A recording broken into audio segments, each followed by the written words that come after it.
Hulu's got their own stuff. Kate, would you play an Only Murders in the Building mystery game? Well, I still haven't seen it, so I couldn't tell you. Oh my gosh, Kate! Kate! I've been busy watching The Last Kingdom for the 5th time.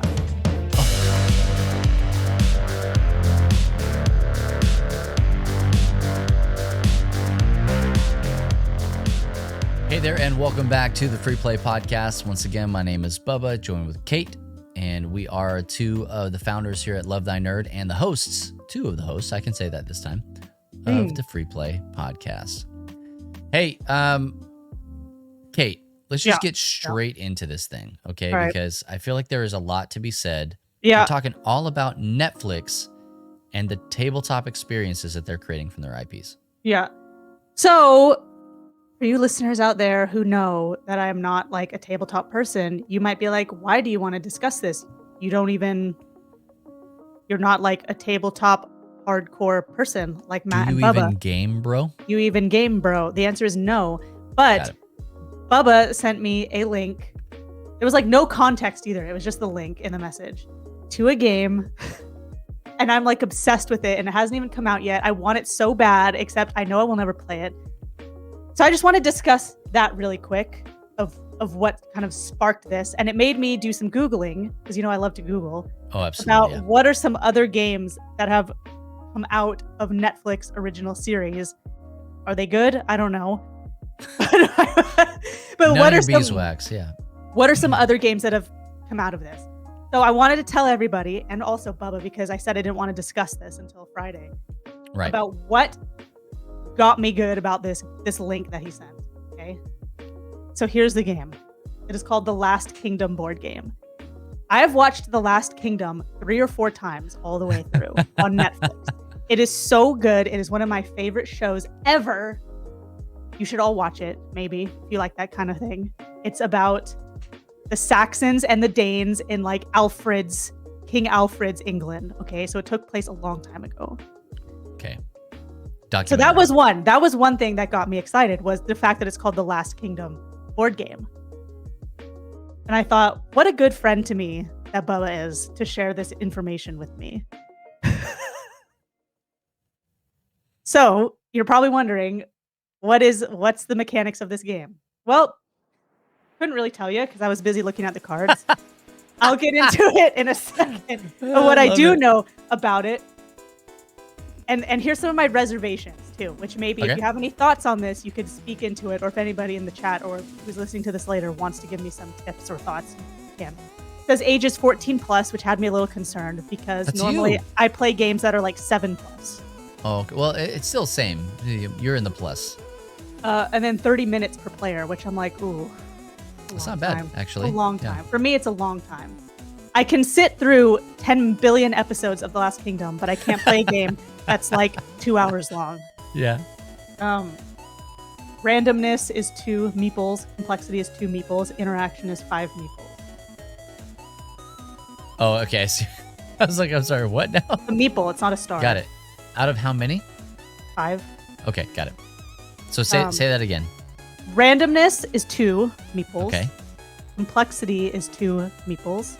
Okay. Interaction is 5. Wow. Okay. So maybe you could tell me a little more about that, what that means. That's a pretty good spread. Okay, so that means that if randomness is at 2, that it's not going to jump all over the place. Okay, random. It's going to stay on rails. Okay, so I like that. Going. So okay. Complexity is a 2 out of 5, which means that there is strategy involved, but it's not like TI4 level diplomacy and kingdom building and all sorts of stuff. Okay, so far it's sounding good for me. Okay. And then you said interactivity. Interaction is 5. Interaction, meeples. yeah, 5. That means that you're not going to be playing your own game.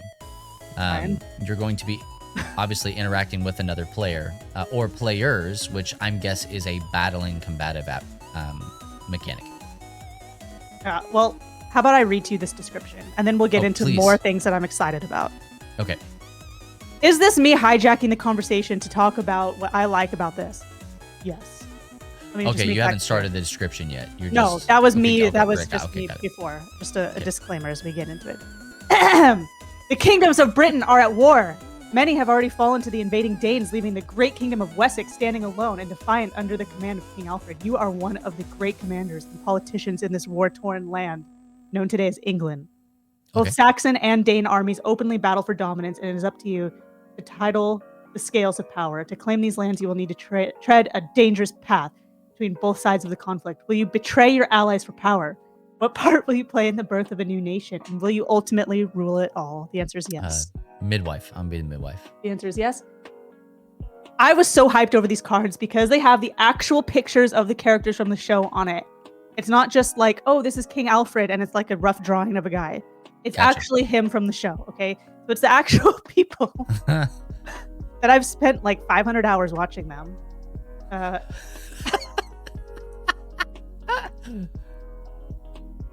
Kate, I am so glad that like this hit with you. Well, no one's gonna play it with me. I don't know a single person who would play this with me besides you or Matt, and you wouldn't be as excited as me. But I am very excited that this game is a thing and that it looks the way it does, and that's why I wanted to share my enthusiasm on this podcast, because when do I ever get excited about tabletop games in this way? Lady Foes will play with you. Okay, good. Okay. The name of the game is the Last Kingdom board game. Yeah. I mean, it's just right in your face. And the interesting thing about this is that the interesting thing about this game is that it's made by Gamelyn Games. And so they make a ton of tiny games, like tiny, epic, XYZ, whatever you want. That's what they make. And then also they make the like biggest box games I've ever seen in my life. And so was it Land, Air, and Sea or something like that is the big one that they do. I honestly don't remember because I've never played that one. But I have almost every single one of the Tiny Epic games. I actually just got a notification that Tiny Epic Vikings shipped. Oh. And so maybe that's why they got inspired to do this, because they did the Vikings, and this is like Vikings versus Saxons. So also, this time in history is very interesting in general, and it's popular. It's really popular right now. Good. It's there's a lot of. These are some friends of ours, Gamelyn, and there's a lot of drafting. Oh, okay. So yeah, I like that. Drafting is one of my favorite mechanics. Drafting cards. Dominion is a really good drafting game, and it has a little bit of drafting, a little deck builder to it. It's a Wonderful World has a really great drafting mechanic by Lucky Duck. There are a lot of really cool drafty games out there. Even like something as simple as like if you've ever played Sushi Go. I have. Like, that is a drafting game. And so just the way that they handle the drafting is a little bit different. So, well, Sushi Go doesn't have the Last Kingdom characters as minis, do they? Kate, you don't know that. I'm pretty sure. I didn't see any when I played it. Oh, now you're pretty sure? Okay, I'm pretty sure there weren't any of these minis in Sushi Go. So I'm just excited because it looks fun. It looks exactly like the purpose of the show and of that point in history was that both sides of these factions were trying to take over England, basically. Okay. And we're constantly at war with each other. And it has my favorite people from the show as like the leaders in this. You can pick. Except it is missing Father Peerleg, who is my favorite. Oh, spoilers. But there is another monk there, Father Bayoka, who is also like top notch. So is he more monkey though? Like, not is he a monkey, but is he more monk-esque? No, well, yeah, he is a little bit more because Father Peerleg was a warrior monk, so he would like beat people up and stuff. So this is a licensed IP. All right, it has their pictures on the box, so yeah. It is legitimately the show in a board game. It has their faces on the little cardboard circles. And it's Last Kingdom is Netflix, is that correct? It is Netflix. Okay. So, and the new movie is coming out next month, or no, April. It's coming out April, and that ties up all of it, and then Last Kingdom is officially done. So, like, this doesn't look corny to me, even though it has their faces on it. Sometimes I feel like that can look corny in games, where you it's know like, what it kind of, what it feels like to me, and I don't know that you've played this or not. Probably we were not. just talking about Hogwarts Legacy in the previous section. This looks and kind of, yeah, it's going to be very different, but like the feel of the way the cards look with the actual people on it and stuff, it looks like Hogwarts Battle, the deck builder that Matt's always talking about and a lot of people have played. It kind of has that same feel, and it also doesn't feel corny or cheesy or anything like that. I have played some games that are officially licensed that just are like, okay, all right, I hope you got the money you were looking for out of this game. Maybe I don't notice the corniness because I'm obsessed with the show and I think it's so cool. Well, I don't think it is thing. though, because it excites me to see them. Here's the thing, Kate. Like I mentioned this in our text. Like Gamelyn, like we know them. We have a relationship with them. I am going to ask Nate at Gamelyn if we can get a review copy of this game, and I want you to play it and review it. Well, I need people to play it with me. You can go get Chris or April Lynn. They'll play it with you. I'll ask April Lynn. Chris is busy with his baby. He's not. He poses. Maybe I just. I guess I have a fear. This game has me so excited, but I'm not very good with tabletop games. I struggle to grasp rules and implement them right away without any time for reflection or practice. Right. I want to love the game, and I want to also win. I don't. Those are not necessarily exclusive to each other. I just really like this. Even if I set it all up here in my office and just look at it and never play it ever once in my life, you can also do that. I will still be excited about it. And I doubt the rules, and I've been looking at the rules and the board. There are other games out there from Netflix. Oh, yeah. We could talk. Let's talk about some of those. Okay, so you're excited about this one. Are we Yeah, excited about the other ones? I'm not excited about the other ones because I don't care about the other ones. But out of respect to everyone here and thoroughness of research, I'll share what those are. So, Netflix actually had a partnership with Asmodee that, and I just found this just now, and these actually came out, I think, last year or in the summer. So yeah, some of them did. Some of them, where their partnership was like, okay, let's make a game for Stranger Things, Squid Game, and Ozark, and we'll release those. And I think most of them are available at like Walmart and stuff. Yeah, they're lower price point games, as in $25 a pop. Yeah. So they're less gamey. They're far less gamey. Yeah, so they're on a lower level, I would say, than The Last Kingdom. I would agree with you. It looks more casual, which is fine. These are probably more my speed than the other one anyways, but I'm not as emotionally attached to these, so that's why I say it with less enthusiasm. But there is a active partnership going on between Netflix and, what I found interesting, is between actual legit tabletop developers. It's not like, hey, Walmart. Yep. Let's make a generic thing about Stranger Things and sell it, and it'll be so great, and then it's super lame. You know? So that's kind of the thing that I see that works the best, is like, I'm thinking like, all right, Stranger Things, cool. You could make a Stranger Things game. You absolutely could. And it would probably be fire if you had the right developers on board. But at the end of the day, what would be really cool? Stranger Things, just like a set for Zombicide, which may already exist. I don't know. But that's the kind of game, like, it's designed to do that already. Yeah. Like Matt just picked up Final Girl, something that is in that kind of universe with something like that. You look at the different IPs that exist in Netflix and otherwise, there are some really good stories that are being told there. Amazon's got their own thing. Hulu's got their own stuff. Kate, would you play an Only Murders in the Building mystery game? Well, I still haven't seen it, so I couldn't tell you. Oh my gosh, Kate! Kate! I've been busy watching The Last Kingdom for the 5th time. Oh. I've been busy playing 3.5 hours of Hogwarts Legacy. What do you want from me? Hours of Hogwarts Legacy. I'm very busy. So I would play that game. But I mean, it would be Only Murders in the Building Clue collab. No. Its own thing, because when I was doing all this research, I see a lot of stuff like that that's collabs with the classic, like Monopoly, Clue. Like, we're gonna do collabs in that fashion. Not interested. but I really like this way. And when I saw The Last Kingdom, it made me think, like, are there other things? Are there other partnerships? Are there, like, what else is happening in this space? Because I'm just curious. Are there other things I'm missing out on? Is there a Deadwood game?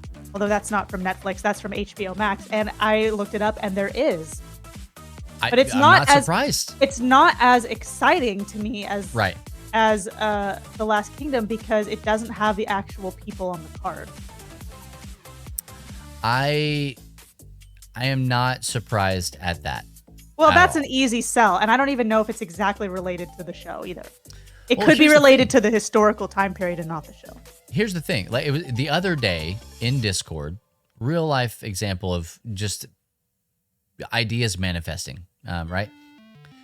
Tyranny was saying, my kid's really into Spider-Man and His Amazing Friends. He's really sad that there's not a game out there for it. And everybody was like, that just can't be possible. It just can't be.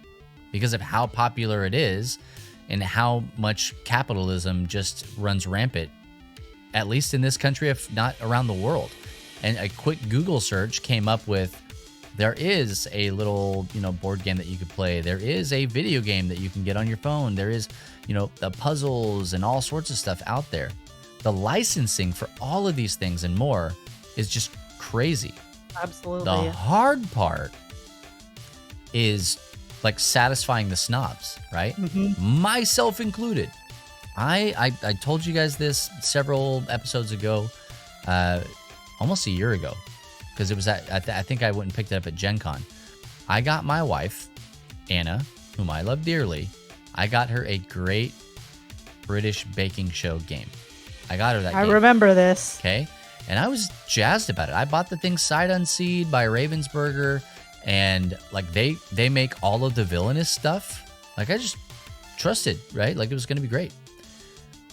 And we brought it home and we played it and we said, not for us. Ooh. Now, I think one of the reasons was because we played another game by Skybound called Kim Joy's Magic Bakery. Remember that one. It was really great. And Kim Joy was from the Great British Baking Show. She was a contestant on there. Was her picture on the cards? Everything was drawn, like hand drawn. It was super cute. It was like, you would like this show, Kate. I think you would really like this show. The show or the game? The show. You would appreciate the game after you played the show, after you watched the show. Okay. So anyway, like it fit her vibe and all sorts of stuff. And it as a game, it's just great. But the other one, which was just licensed and it had a theme and it had gameplay, it just was like, it didn't really hit for us. But that being said, I did see somebody else in the community recently that was like, hey, played this great game, Great British Baking Show by Ravensburger, loved it. And I was like, I'm glad that game found its audience because it just wasn't with me.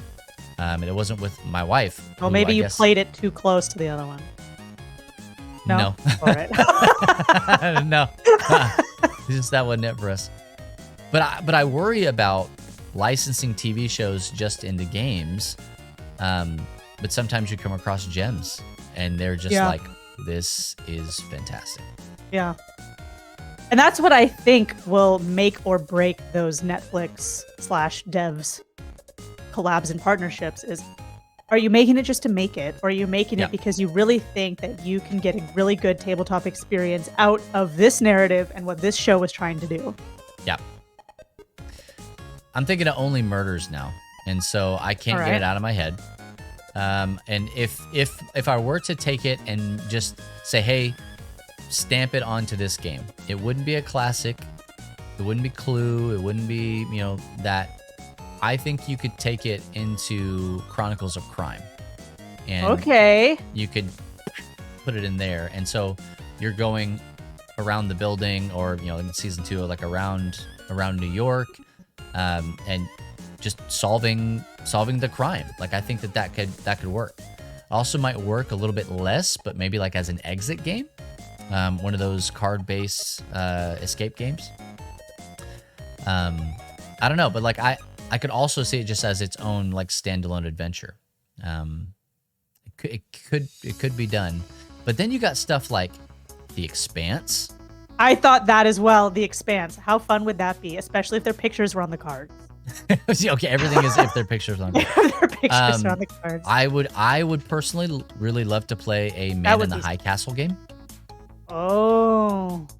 You know, it gets really nutty towards the end of that show, and I would love to kind of walk through like a scenario-based game, maybe like a legacy game that is things are actually changing. These are good ideas. You should Like, pitch these ideas. You're tearing up cards, you're changing the map in the same way that like it's alternate history. Ooh, tearing up cards. That stresses me out. Yeah, as well it should. But anyway, like all these IPs, all these things that are happening, hey, we want to hear your pitches. So head on over to Discord, lovethynerd.com/Discord. Let us know what IPs, what intellectual properties you would like to see turned into tabletop experiences. Let's keep it going. You can also hit us up